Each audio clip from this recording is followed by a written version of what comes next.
choisi de faire un bac en sociologie, en fait, je ne savais pas vers quoi me diriger. J'avais un intérêt pour la psychologie, j'avais un intérêt pour l'histoire. Je ne savais pas du tout en quoi m'inscrire avant de choisir la sociologie. Je l'ai fait 2 semaines avant les inscriptions.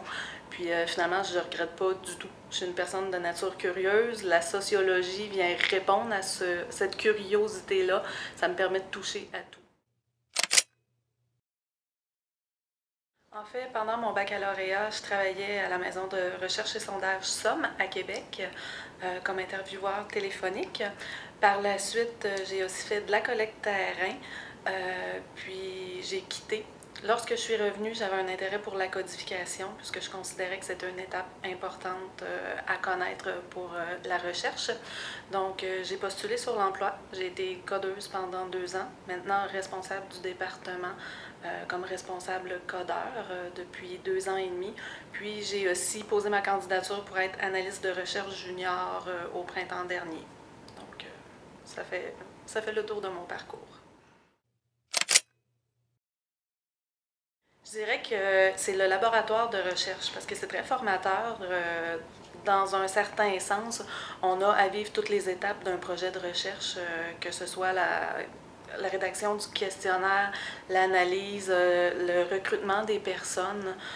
Par la suite, si on a justement des regroupements à faire, des liens à faire entre les éléments qu'on a réussi à recueillir lors de notre projet, en fait, tout ça, c'est formateur. Puis on a aussi à défendre notre projet devant un professeur qui est quand même assez rigoureux et qui nous force à pousser nos limites plus loin. Donc, c'est très formateur en ce sens-là. Je suis convaincue que la formation en sociologie me donne un plus dans mon domaine parce que, justement, le laboratoire de recherche en soi nous pousse à aller plus loin, nous donne des atouts en recherche, ce que les autres personnes n'auraient pas. On est très fort en recherche en sociologie. Je pense que c'est ce qui ressortirait de notre formation, oui. Je dirais aux étudiants d'oser puis de ne pas avoir peur. En fait, parfois, on a certaines compétences. On n'est pas certain d'avoir toutes les compétences qui sont demandées, mais je pense qu'il faut se faire confiance dans la vie. Puis quand on sent qu'on peut faire quelque chose, ou du moins qu'on a un intérêt pour le faire, c'est important de le montrer. Pendant mon bac en sociologie, j'ai été assistante d'enseignement, ce qui est très rare pour quelqu'un qui est étudiant au bac. Puis tout ça parce que j'ai montré mon intérêt au professeur. C'est la même chose à mon travail. Lorsque j'ai postulé pour être assistante de recherche junior, en fait, ce poste-là n'existait pas, assistante de recherche junior.